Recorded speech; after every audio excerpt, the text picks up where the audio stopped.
Ba-da-ba.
Ba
ba da ba ba.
Ba-ba-da-ba.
there we go. Good morning, guys. Good morning, Steve. I'm not sure about the countdown, why that was, because I didn't have a countdown screen on. I just had the please stand by. Though that could have been on the other computer when as I connect to YouTube. So, but Steve, Alex, good morning. Super Dave, good morning. I know this was impromptu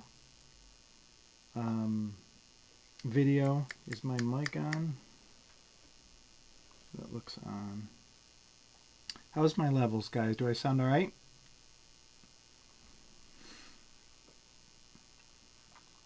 So what I'm doing today, and I'm completely messing around. I got a third camera attached. So I'm playing with that, just making sure that it looks okay.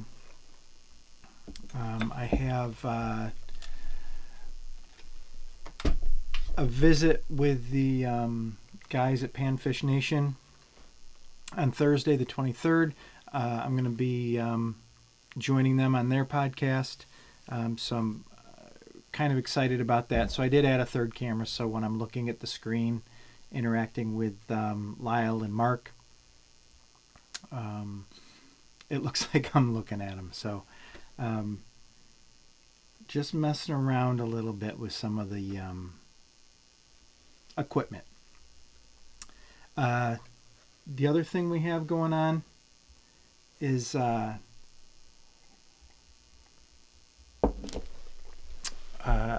building a website to be able to sell jigs online. I've had a lot of requests for that. I do mail order. If people want to order from me, they can go into the About section on my channel and get my email address. But I'm just working through how much can I put on the website itself and make it viable. Have enough on there to cover the monthly subscription and the maintenance and the things that I do to add and update things. So this morning I'm just preparing different jigs that I'm going to be taking pictures of to add to that, and I just thought I would turn on the cameras. I haven't done a live thing in a while, and just thought I'd turn everything on. So if I switch to the vise, and we'll turn my face on. So I'll primarily be using the two cameras that I normally do. Now the first thing I have to do is I'm adding stinger hooks to a couple of these just for the photos. And for that website to begin with, I am just going to concentrate on the walleye jigs, the Barumba, the flats, and just the basic ball. And then once that's up and running, then I can go in anytime I want, and I can add the ice jigs, the smaller micro stuff, the hackle jigs, crappie jigs, the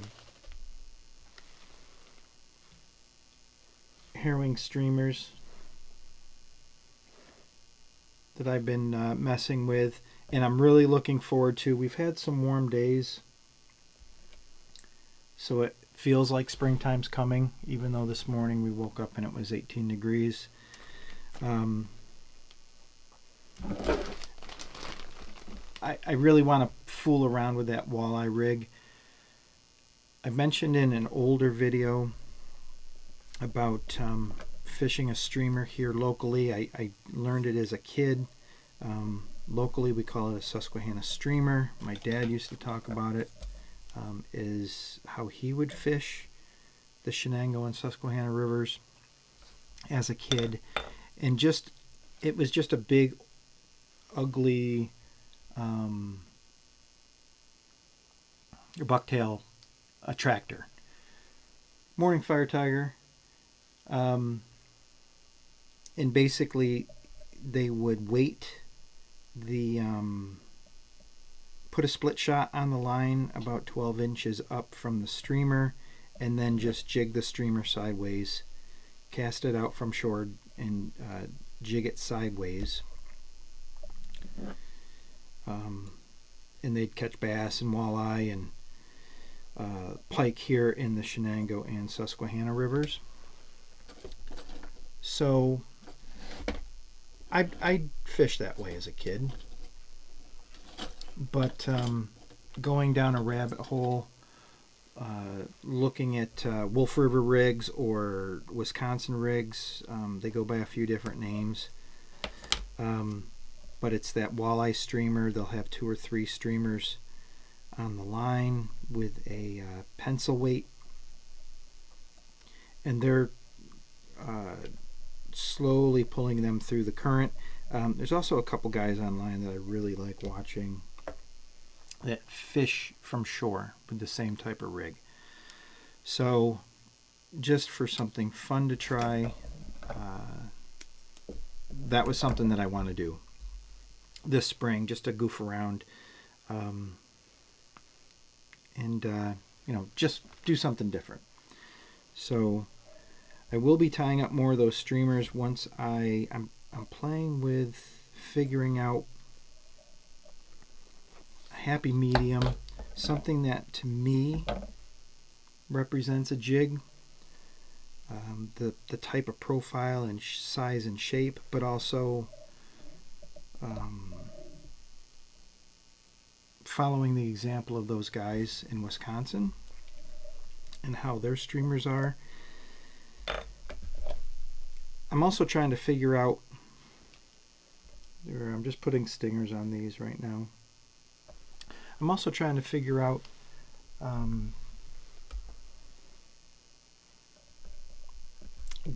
why they use the hooks they use. A lot of the guys use a really short shank hook where I suspect they're copying the saltwater streamer guys, using that type of hook, but I'm not sure. So all the ones that I've done have been on a 3 or 4x long streamer hook, more of a traditional streamer hook,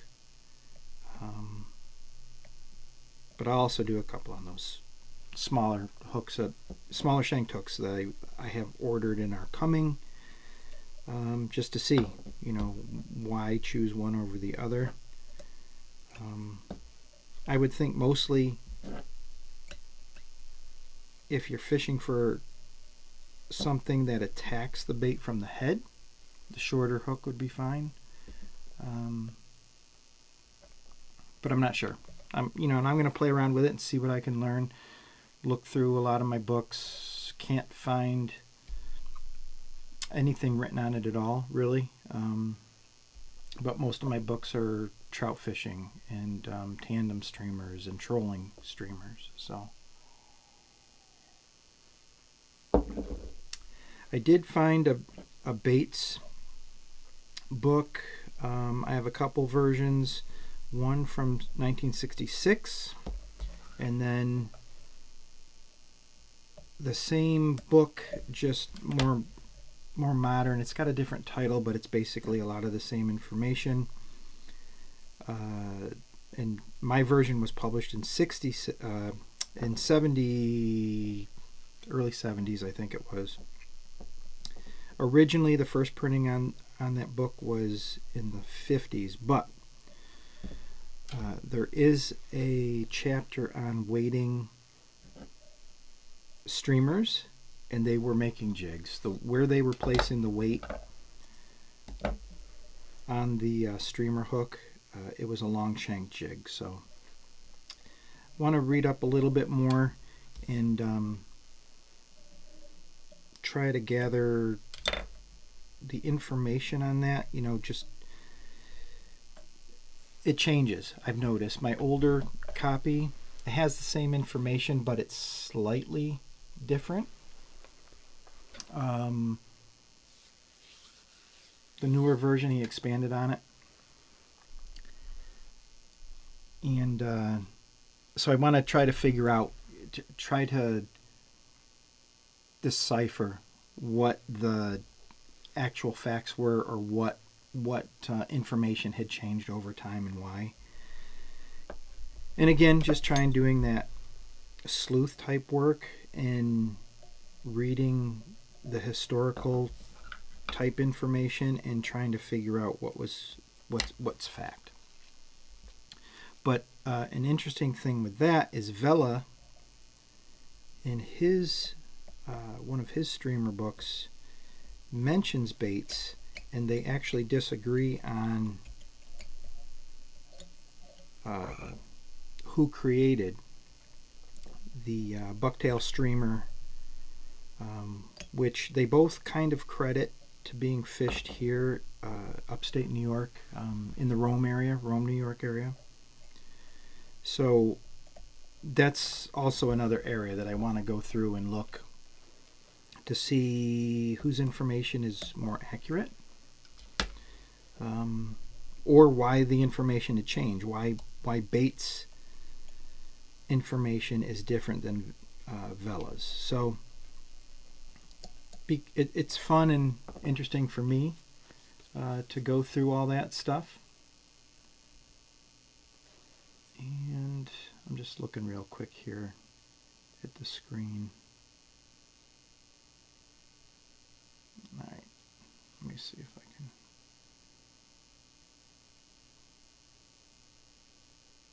Perfect. So, like I said, right now, I'm just adding stingers to a few of these heads. And I'm going to be using these just to take pictures to add to the website. The orange thread I'm using, you can use any color thread for this. It's just a size A rod wrapping thread. This happens to be Good Rod. I use the orange only because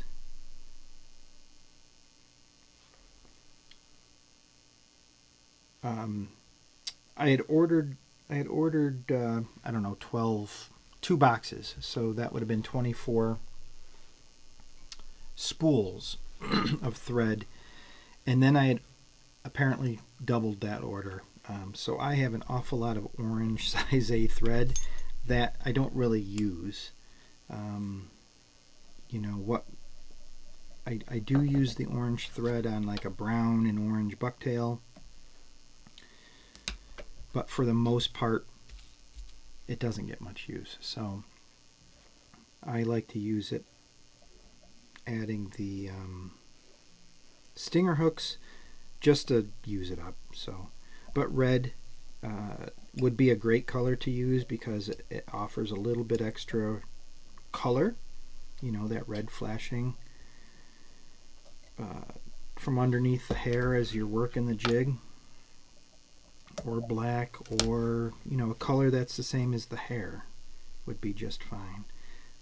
I could also go in and add a tinsel, just like a streamer body, and that would look okay too, with a black thread with the barber pole of the silver.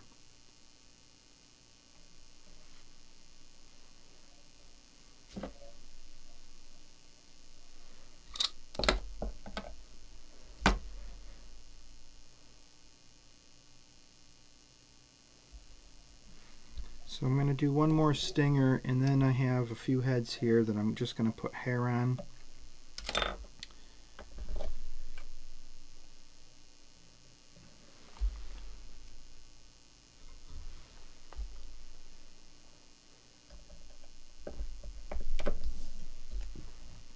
typically with this thread that I'm adding the stinger with, once I do a dozen or so, I take the my head cement, my lacquer based head cement, and I thin it down just a little extra and put a light coat over the threads just to help with the durability. You could catch a bunch of fish on these just on the stinger. They can thrash around, and the lacquer is just mainly to kind of protect it from the teeth, you know, getting raked and nicked by the teeth. Not really, it doesn't really help it anymore to keep it attached to the shank. The line that is attaching the two hooks is just a 30-pound Berkley big game. And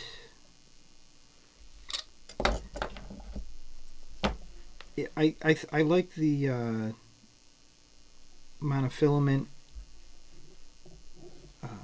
if you're catching a lot of fish, only because it doesn't distort as much as the Surflon, which is another good choice to use for this connector. But if it gets kinked real tight, you know, if there's a tight bend in it, it's almost impossible to kind of stretch back out or bend correctly. So I do prefer the 30-pound mono. So let's see. I'm going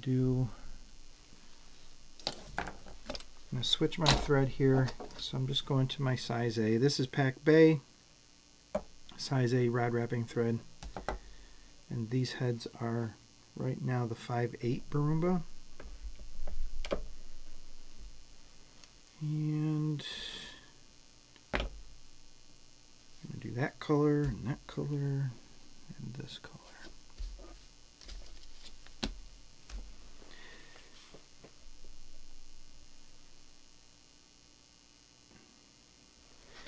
Yeah, Steve, I'm looking forward to going through those books and really trying to determine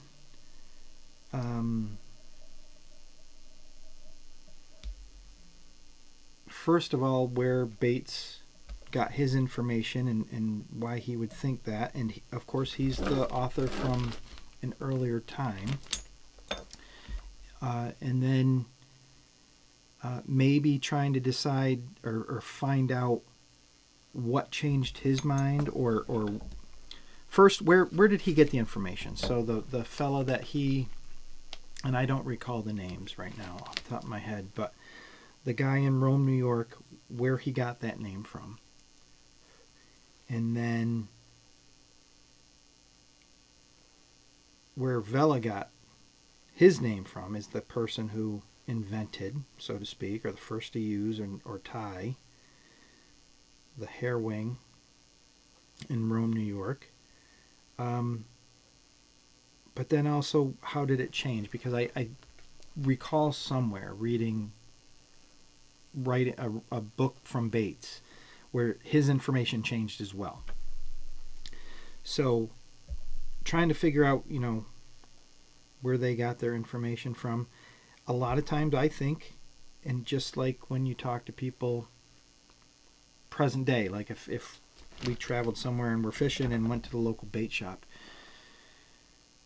you might talk to somebody who says that, you know, the local tyer invented, you know, the black bucktail jig, because they were the first to tie it in that area, or they were the first to, or the only one that those fishermen had met in that area that tied it, and they've never traveled anywhere else. But in reality, you know, a black bucktail jig could have been invented down the road.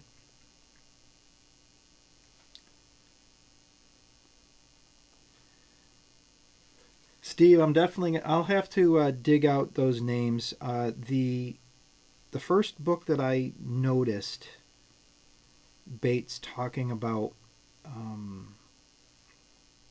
Rome and who he listed, the name that he listed as the inventor of the hair wing was, I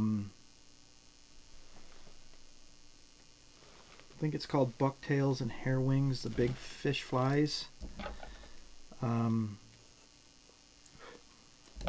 My version of the book was published in the early 70s, though the first printing of that was in the 50s. And then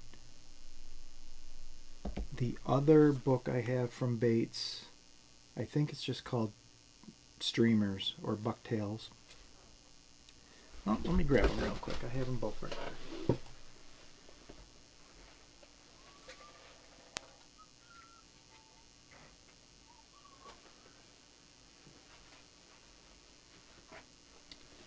Alright, so the first,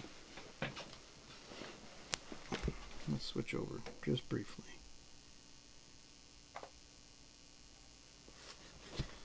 So the first book, and like I said, my version was published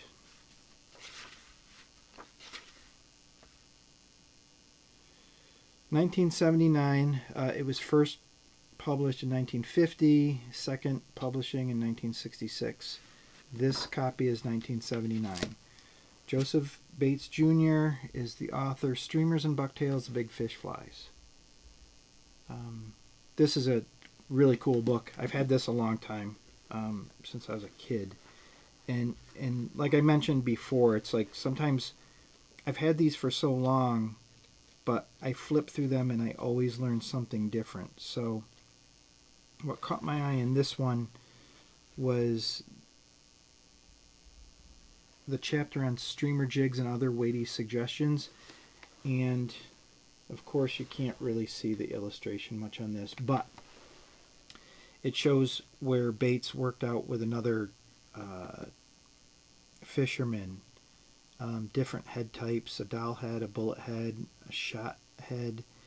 They used sheet lead as well as split shot weights like that to try different things, and we're turning those hair wing streamers into jigs, which was super cool.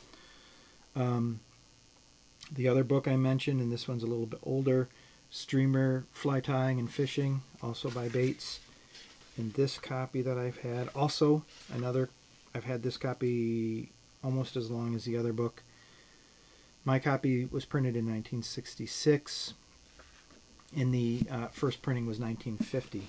So, just like I mentioned, I kind of first noticed it in a lot of the fly tying books. Let me switch. Hold on. Bear with me.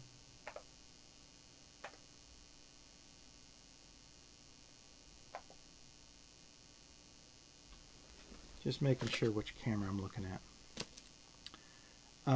What I noticed in a lot of the fly tying books is with Rube Cross. His books were published by different publishers, had different titles, maybe a little bit different extra pages, or a little bit different size of the binding, so to the book itself. But it was the exact same information. I think it's kind of the same with Bates as well. Both of these books have very similar information. The chapters might be named differently, but as you read through it, a portion of one chapter is almost identical, and maybe he expands on something, a different thread in the older book, or goes the other direction as things get updated in the newer book. So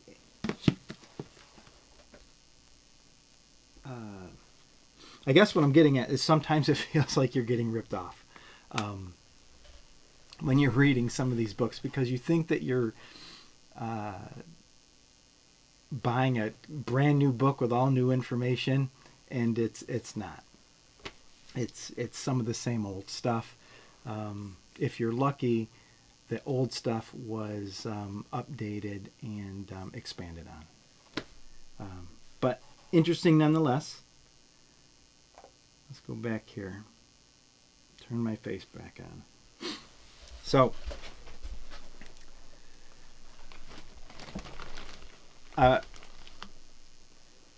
you know, when do I get time to do all this? I have no idea. Just like with starting the website, nothing like starting a project when you have, you know, 3 or 4 different pots on the fire.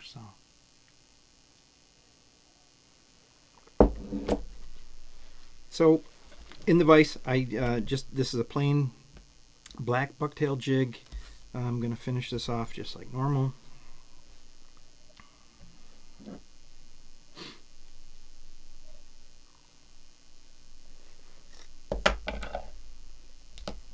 And I'm not adding head cement on any of these right now. Everything that I'm tying, what I will do is add the cement after.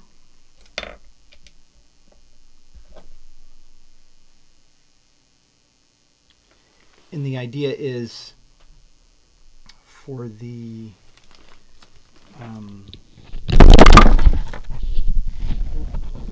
technical difficulty.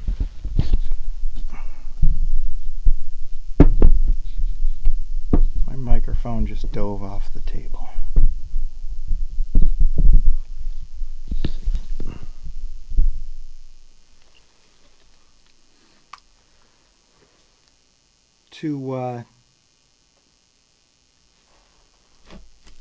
Just to make sure that my wireless mic didn't run out of batteries, I connected it with the cable, and the cable just had some tension on it, so pulled itself over.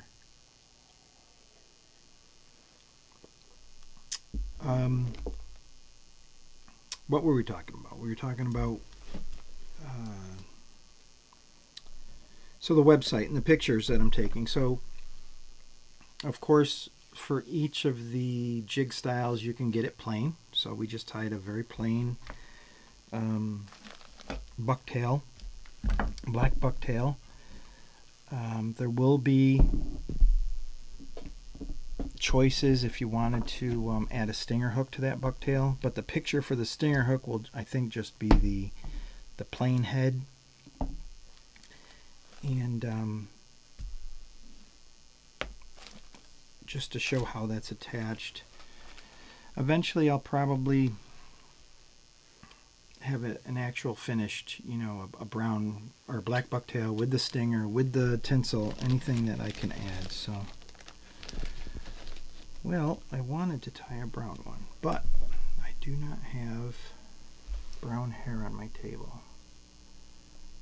So let's tie a black and an olive. So we'll tie an olive. This is a 1/2 Barumba. Pardon me.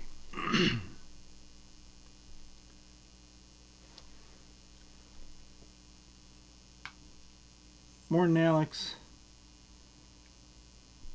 So this is a 1/2 Barumba. Again with the red size A thread.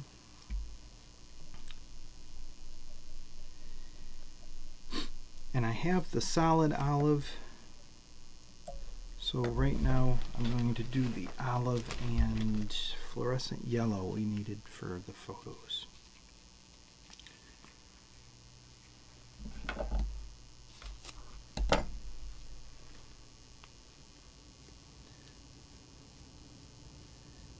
Didn't notice what time we started. The timer on the YouTube says 45 minutes, but I know that it took me quite some time to get turned on, only because I was messing with cameras. And I'm going to check the that place card, you know, that said please stand by and had the corny little music.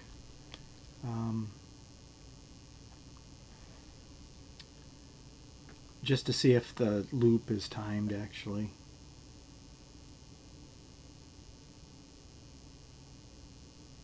Marzulu caddis for the Mohawk River. You know, I've never fished the Mohawk River.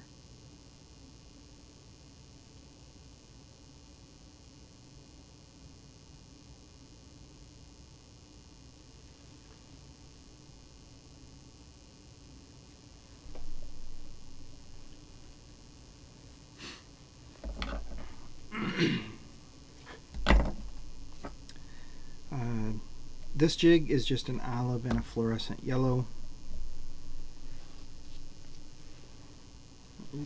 It's a plain yellow. Let's go with this one.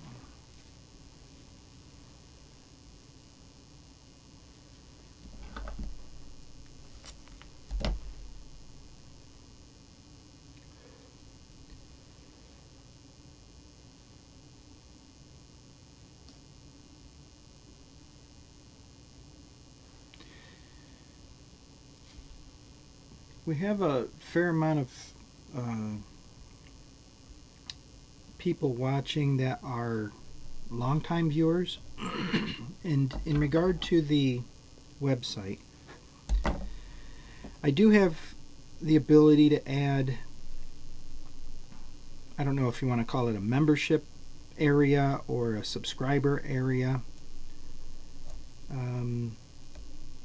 If I had something like that, what are the type of things would you be interested in finding in that? You know, I think there's old standbys that a lot of people have when they have their own website is, you know, private videos, or you see the videos before they are uploaded onto YouTube. One thing that I actually am another project that I'm thinking about, since talking to Lyle at Panfish Nation, the setup that they use for their podcast, I think would be a great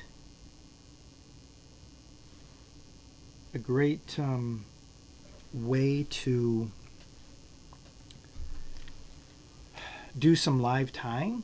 Not like this where it's show and tell, but something similar.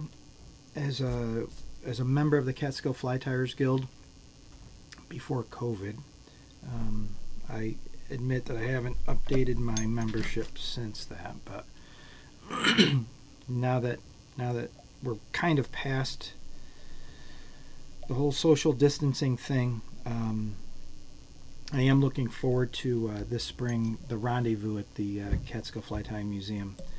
But what we used to do, guild members, we'd get together once a month, and we'd sit around a table and tie. Sometimes you're learning something, sometimes somebody's tying something new and fancy, and kind of a show and tell thing, and just teaching a pattern. But a lot of times it was just us sitting around tying whatever we wanted and having a laugh.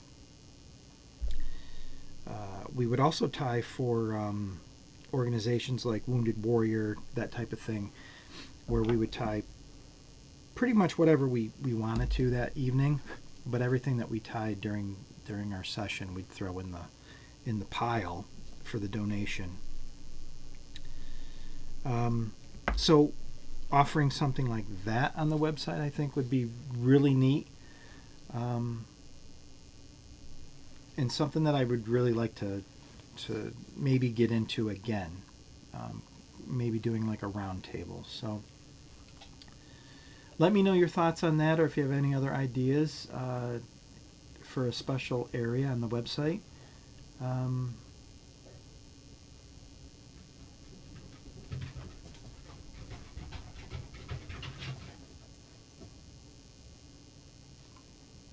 Caddisfly is always probably the first thing I use wherever I go. That's for sure.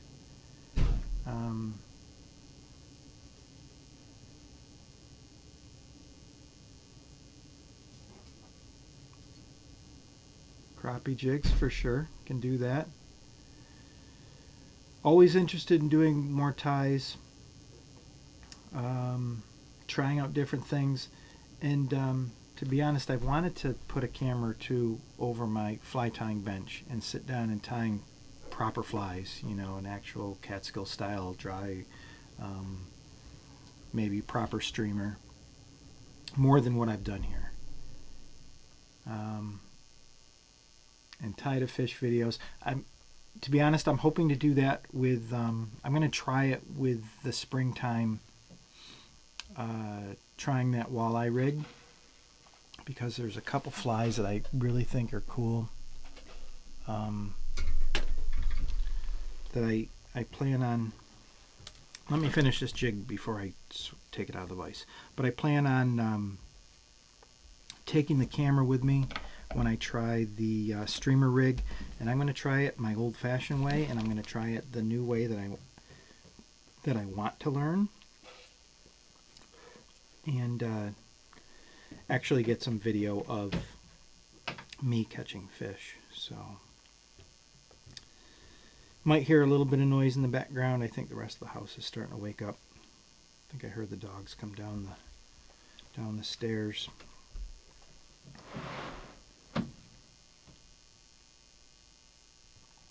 Hey Dave, how you doing? I missed when you signed on.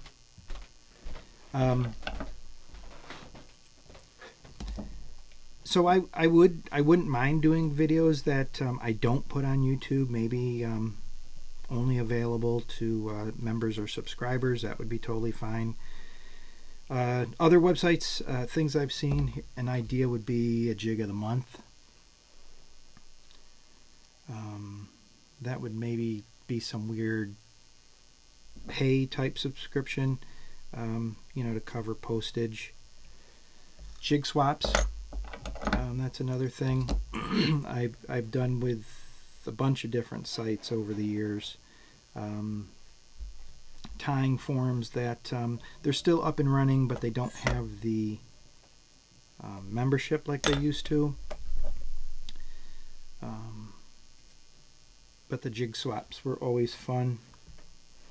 There we go. Plain black bucktail, 1/2 Barumba. So this is a streamer that I was just messing around with material. I wanted to see how. Let me turn my face off so you get a good view of this. I wanted to see. I was just playing with the material, so I posted pictures of a few streamers recently using the craft fur, and I might. Oh, there it is. So on this streamer, we have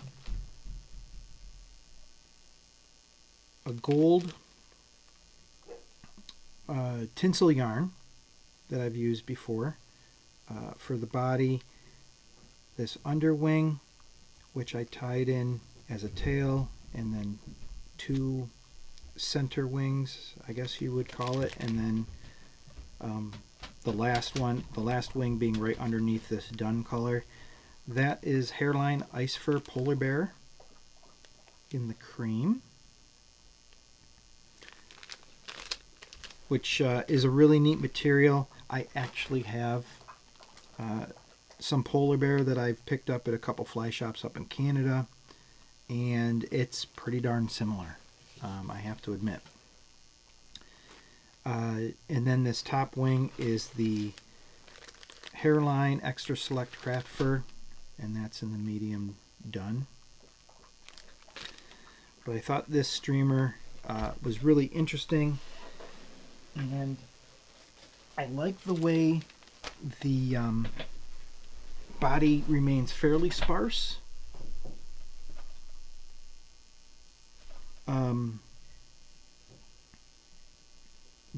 But also has a little bit of bulk to it. So I suspect that this will thin down an awful lot once it gets wet. Just the nature of the craft fur. This Hairline Extra Select Craft Fur is really neat. To me, it was a lot like tying with marabou, if I had really long marabou fibers. So I'm really excited about this streamer in particular. And the other one that I did with the craft fur. And this is just a color combination that is one of my go-to colors for a jig. I do this blue dun with the chartreuse, and then the pearl angel hair, crystal flash, whichever material you have on hand. But again, with this craft fur. So I know this will thin down real tight as it goes through the current, but when it stops and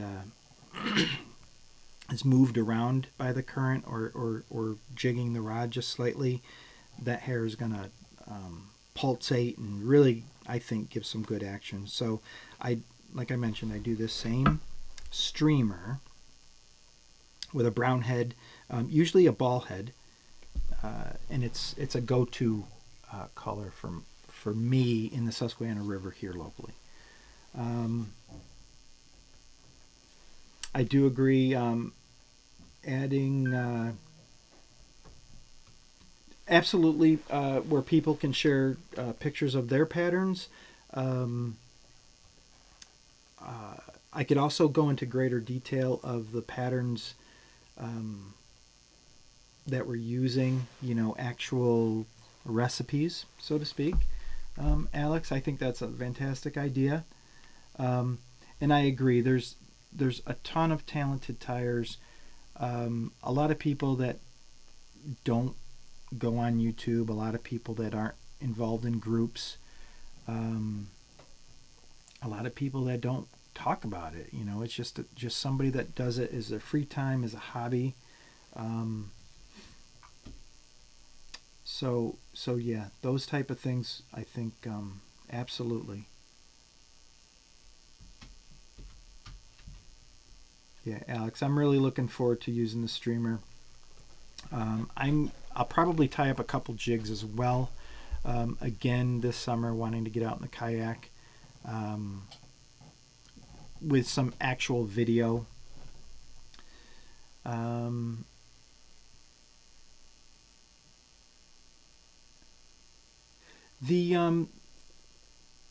Alex, with the fox hair, I've used that in the past. I don't know if I don't think it's on any videos. I actually, going through my file cabinet in the back right behind me here, where I save jigs and things that I've tied. I have a streamer that I used, the Fox bucktail, that I thought was really good, but I had to make a really wide streamer.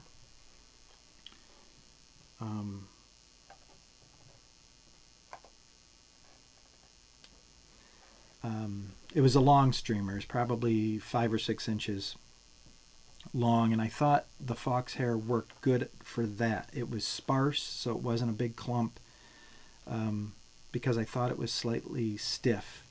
And then I tied it onto a jig. I think it was a half Barumba, and to me it seemed a little stiff, where I had to. I liked the fact that the fibers were natural, where the ends weren't square. They kind of tapered at the ends, but it just seemed stiff if I used what I thought would be 50-50 clump, adding it with bucktail. But yeah, the fox hair I thought was kind of neat if on the longer streamers. That was my impression of it. The colors, absolutely. I really like the fox stuff. So, all right, let's get back to what are we doing next. I got a quarter. Now I haven't tied these all that much. They don't get a lot of requests. I do sell a fair amount of them, but I don't get a lot of requests for these. It's mostly guys that know, and they're using them in a specific location or a specific depth. So it's that Barumba head in a quarter size, and this jig I have a couple molds. This mold is much newer, and as you can see has a nice sharp square nose, and this is an example from the oldest mold I have of the Barumba head, and it's slightly more pointed at the end. I like them both. I keep them mixed. I don't know if people notice it much. I haven't had any complaints over the years, but it's mostly just from that second head. That mold is so old, and it just wears out. It's probably one of the first molds that we had made. Probably older than me. Before I was born, when my father first started getting into designing the jigs and doing the custom molds. Now there are jigs that are very, very similar to the Barumba head. Any of the walleye style jigs are very similar. Profile might be slightly different, but it's your typical walleye type jig.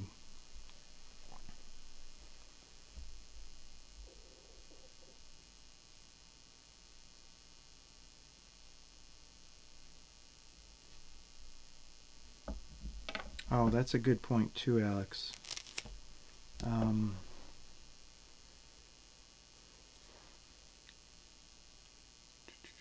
How the water stains natural materials. And when I posted the recent that Blue Dun and Chartreuse streamer, I made a comment about how I used synthetic material. I try not to, or the stuff I do use, it's been around a long time, and maybe that's a fault of mine, not being more open to some of the new stuff. Scotty B, welcome.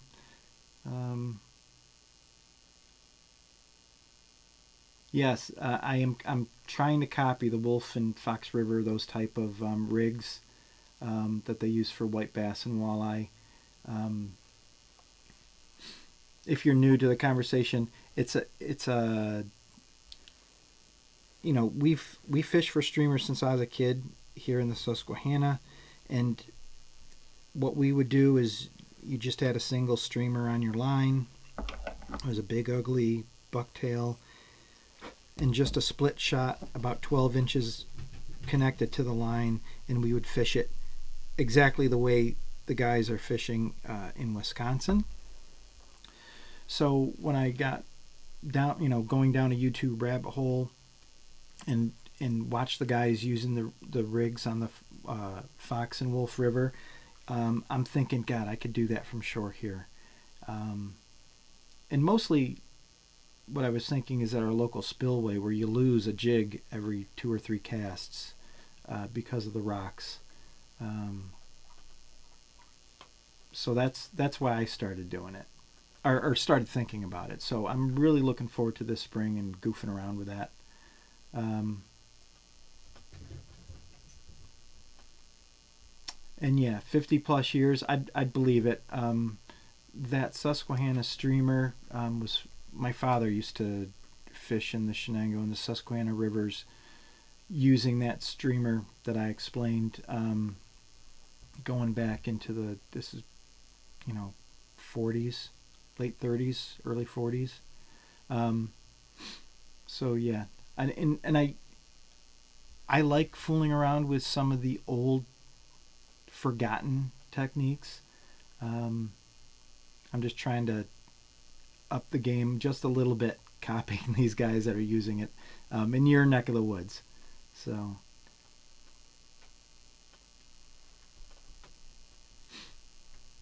awesome.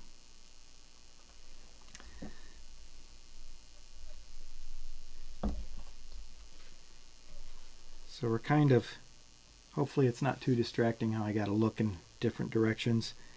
And even though I have a camera right above the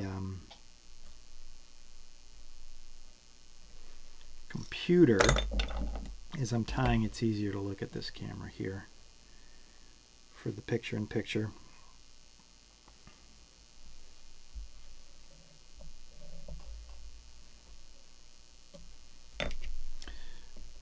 So, Scotty, using that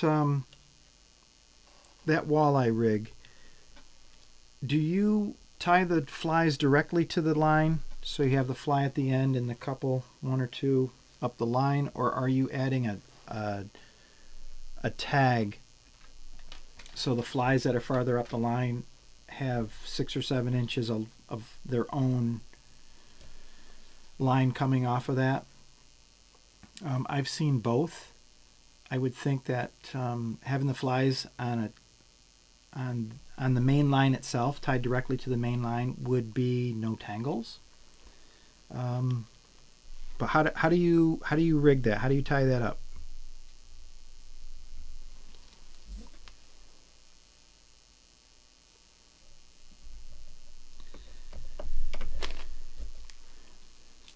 And then the description that I've seen of that, connecting those flies to the main line, is they're using just a regular Palomar knot.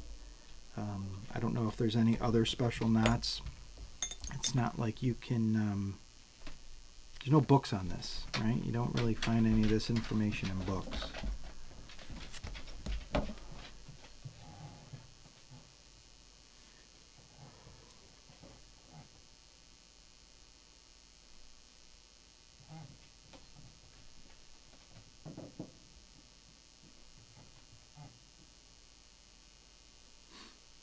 So I'm going to tie just a few more of these. I'll do a couple with, I got to do a black with the red tinsel.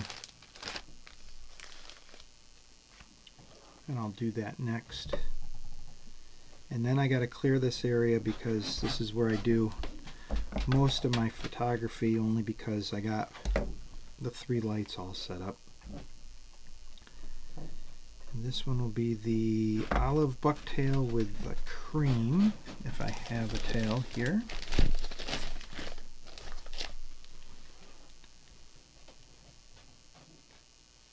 So the olive, and this is off-white. It's a cream color. It kind of reminds me of root beer fizz when you pour a glass of root beer.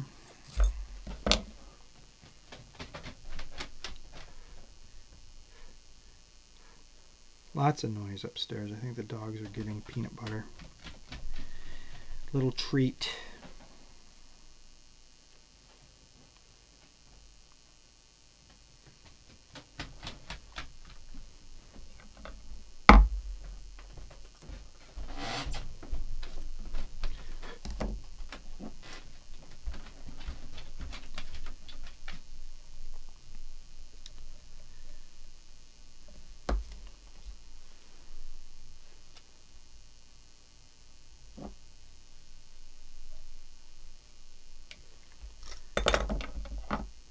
So our ice fishing season this year was hot and cold and hot and cold.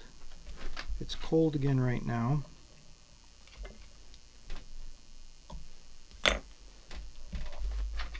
And maybe we'll get ice again, but right now most of the, unless you're fishing on the really small lakes, most of the lakes are a bust. I know Oneida Lake is pretty much done. They might have a little bit of ice, but you're fishing really close to shore in some of the smaller bays.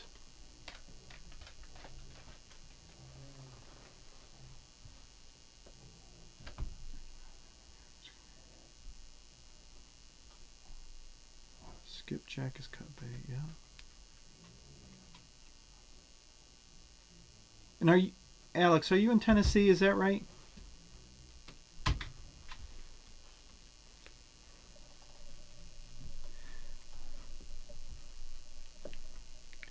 I don't know the name of the dam. The last time we were down in Tennessee visiting my brother-in-law and his family,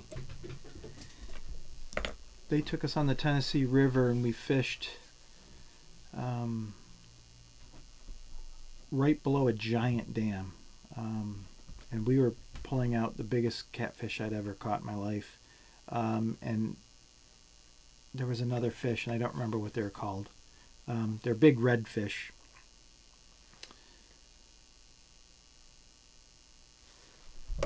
So this jig, we're doing the black with the Flashabou, red Flashabou. Now this is a solid black.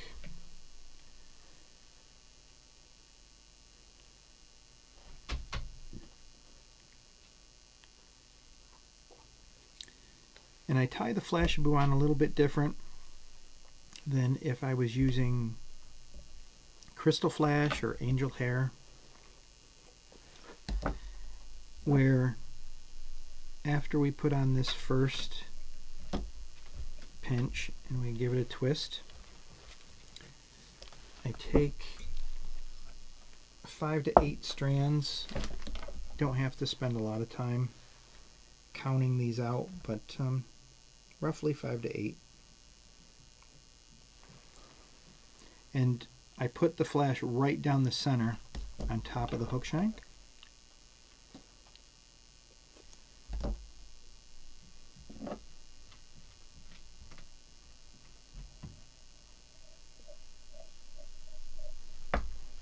And I don't have to trim this just because I was a little careful on where I cut it, so it stops right before the tips of the tail itself. But the Flashabou is right down the center. I like that. That's how I first learned how to tie it. But for the Flashabou, I think that works well because the Flashabou itself is thicker than if we were using Crystal Flash or Angel Hair. And then the way I would tie the Crystal Flash on is I would first tie on both pinches of hair, and before we finish the collar, I put a length of 4 strands of Crystal Flash down one lateral line and then down the other side.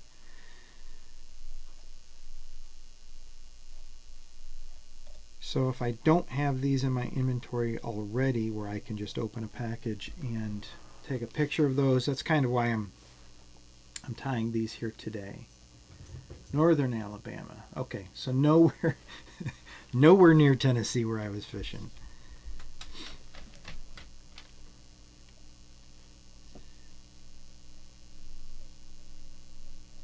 And that was a few years ago. My niece, his daughter at the time, she was, I don't know, I think she was like 8th or 9th grade, and we just saw her recently at my daughter's wedding at the end of October. And kids grow up. She's about the same age as our youngest. So yeah, they're adults now, driving and got jobs and going to college and starting to feel old.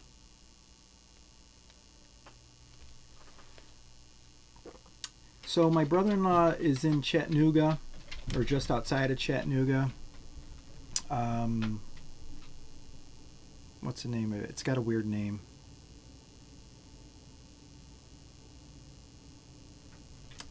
Escapes me. He's close to Chattanooga. He's not far from Chattanooga.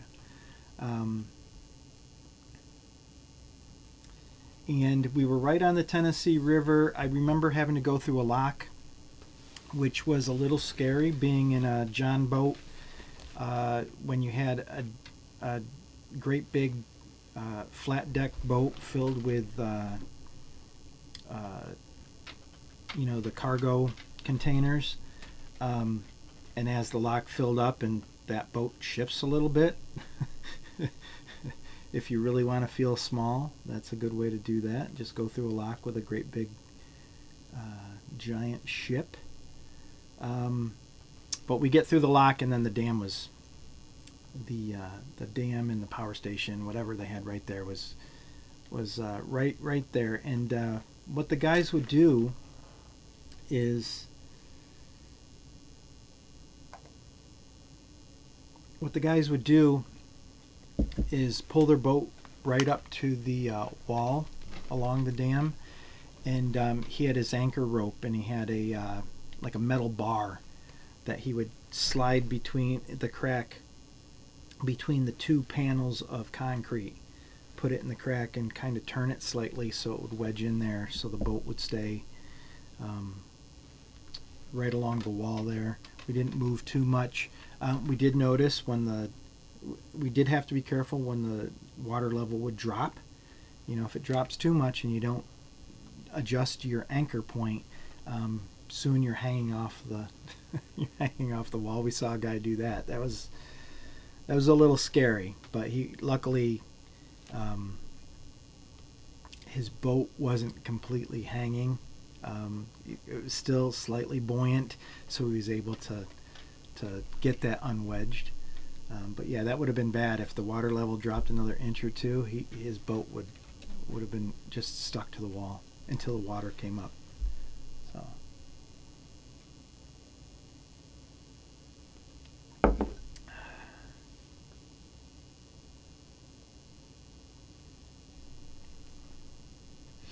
All right, so we did the red tinsel.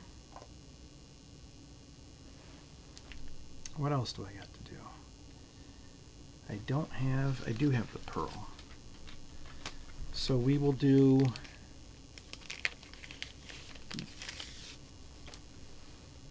that black Barumba. I apologize a little bit. Some of these jigs are slightly boring. I'm really not doing anything terribly fancy. Like I said, I'm just tying what I need to take the photos for the website. And these are just, a few that I don't have pre-tied. So the other thing I will have to do with this website is, I have to manage the inventory on it. So I will have my boxes of complete dozens that I take to the bait shops. I'm going to have a separate box of the open dozens. So if I tie a dozen at a time, it'll be my website inventory. So the other thing with the website is I'm trying to consider right now the best way to go about doing it is either selling the jigs individually or selling them in groups of 3, or you buy a black bucktail, you get 3. So pricing them that way.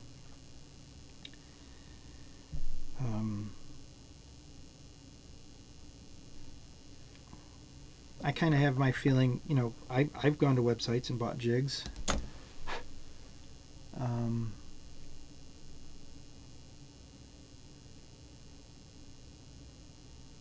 You might be right, Alex. We might have been around Fort Lauderdale, but I'll have to give him a call and find out exactly where we were. It was so many years ago. That'll be a picture I'll add to the website. Me holding the catfish bigger than my kids.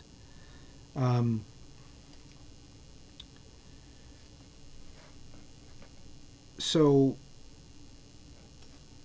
as a customer, I've gone on websites and I do like the idea of, I just want one of those and one of these. But if you get a little bit of discount per jig, if I could save a few cents per jig, and they only come in groups of 3, so if I buy a black jig, I get 3 black jigs. But instead of $2.50 a piece, they're $2 a piece. I don't feel so bad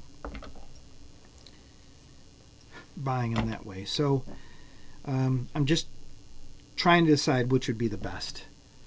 I could add both, but then it makes your drop-down box when you're buying jigs almost unmanageable. To start with, I'm only doing about 5 colors. So if you go into the 5/8 Barumba, you click the black head, and you get 5 different choices, colors to choose from. Well, those 5 different colors to choose from also have a stinger version, a flash version, a stinger and flash version. So if I also double that by buying one at a time, or buying them in groups of 3, that doubles everything. So unless I'm missing something on this website on how to go about adding those types of drop-down boxes, I don't want to make it so unmanageable that a customer looking at it is just, there's too many choices. I'm just going to buy my one thing and go. So we'll see. I still have another 14 days to goof around with this. I'm doing these jigs today just to see how the photos look and how they get plugged in.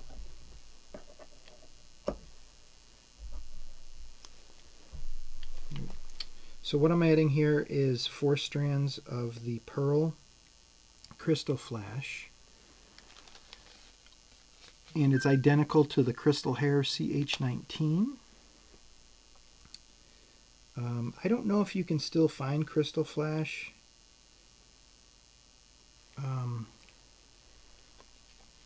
This is very, very, very old material that I've had for years. And crystal hair seems to be what you see mostly on websites, but it's identical. It's the exact same material, so it's possible just the name kind of evolved. I've also seen it called angel hair, but exact same thing.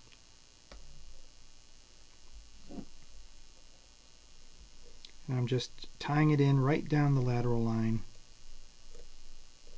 of the jig, and then I'm trimming it just before so it's just short the length of the tail. And that's the other thing too. There are styles that people prefer based on their location. Some areas and you see it online, you see different tires, they'll tie the tinsel much longer than the tail, and that's what they would prefer. I don't have an easy way to add custom things like that. I would love it if I could just put drop down box, custom flash, custom stinger, custom, and as you click each thing, it increases the price per special thing. And then an area for comments. So if somebody wanted that red flashaboo to stick out past the tips of the tail, some people like that. I was always taught not to tie it that way. And I'm convinced myself, just from walleye fishing, is that we don't want the hairs to extend to limit the amount of short strikes you get from the walleye, because those couple extra long hairs or the tinsel that's sticking out too far, my father always explained it to me, tickles the nose of the walleye, and you get those short strikes. Is that always true? I don't know, but that, the old fishermen that smelled like bait, I kind of believe them. So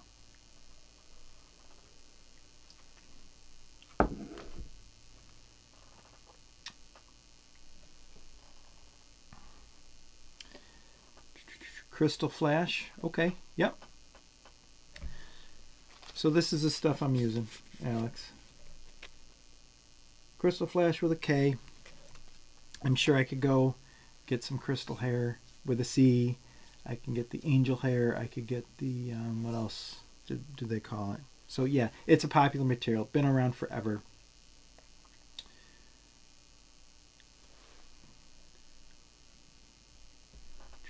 The other place I fished when I was down in Tennessee was the, and that it might be part of the Tennessee River as well. it's the river that goes right through the Cherokee National Park, and did some fly fishing down there. And beautiful river. I was in a section that looked similar to what we have here in New York State, and it just looked like a nice big open pool, and it looked fairly shallow, maybe up to my knees or so, because you could see the ripples in the river as it would go over the shallow parts, hitting the rocks and whatnot. So as I'm wading out and I start looking, and I see these giant pools that were carved out of the stone. So what looked like knee height water, you could very easily step into a car-sized hole that was over 6 feet deep. Like it was surprising to me, because here in New York State, you're walking through the river and you might have boulders, big rocks, bowling ball sized rocks that you're stepping over, but it's fairly consistent.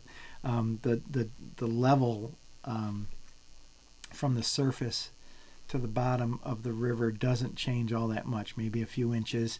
Occasionally you'll see a hole, but you're not going to dunk your head. You might get water up to your waist, but you're not going under.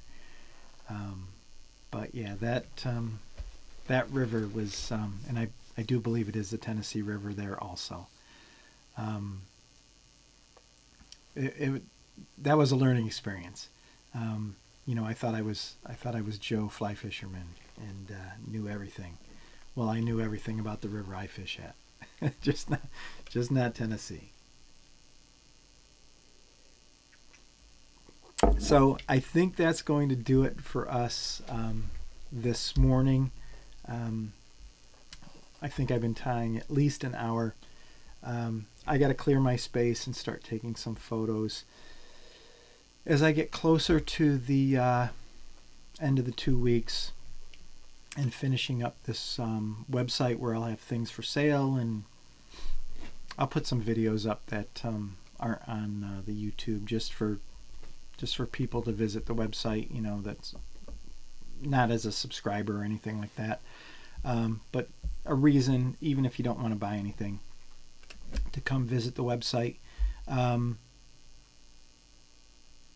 But a couple weeks I'll get that finished up, and I'll put some more information out on YouTube or Instagram just to let people know that it's up and running. If you have the time, please join me Thursday, the 23rd. It will be 7 p.m. Central Time, so 8 p.m. Eastern, where I'm going to be on the podcast with the guys from Panfish Nation. So I'm really looking forward to talking to Lyle. I think Mark will be there as well. Not 100% sure. I know Lyle for sure, but I was pretty excited, and really was honored, I guess, when Lyle contacted me and just said, hey, would you like to be on the podcast? And we ended up chatting on the phone, doing a little FaceTime actually on the computer for about an hour or so, and just worked through some of the computer stuff to make sure that the video that you get from me is going to be as good as possible. I didn't want to do it just on my phone and just, have it propped up. I wanted the angle to be good, and we found out that I'm going to be able to at least have the camera for the Vice, and then the camera that I'm going to talk into, probably this camera over here, which is lined up with the computer screen, so it looks like I'm talking. I'm looking at the person while I'm talking to them. But I'm gonna have that ability. So, not exactly sure what we're gonna talk about. He's gonna ask me about jig tying and probably a little bit of history and how I got started. I'm sure that'll be part of the conversation. It won't be 100% panfish stuff, I'm sure. So, but I'm looking forward to it, and I hope everybody joins me. Thursday the 23rd, 8 p.m. Eastern, 7 p.m. Central. And I'm sure you could go to their website, Panfish Nation, and subscribe so you get the notification for that. So, but I think that'll do it. Grateful for everybody who stopped in today. A lot of good conversation, not just with me, but between the viewers as well, which I love that. Eventually I'm going to have to get a helper, somebody who could manage the computer and clue me in on different things, so I'm not just looking at the device or just reading the comments and responding. So trying to make things a little bit smoother, but I'm glad everybody enjoys what we're doing here. And like I said, that'll do it for us. Until next time, guys, keep tying and tight lines.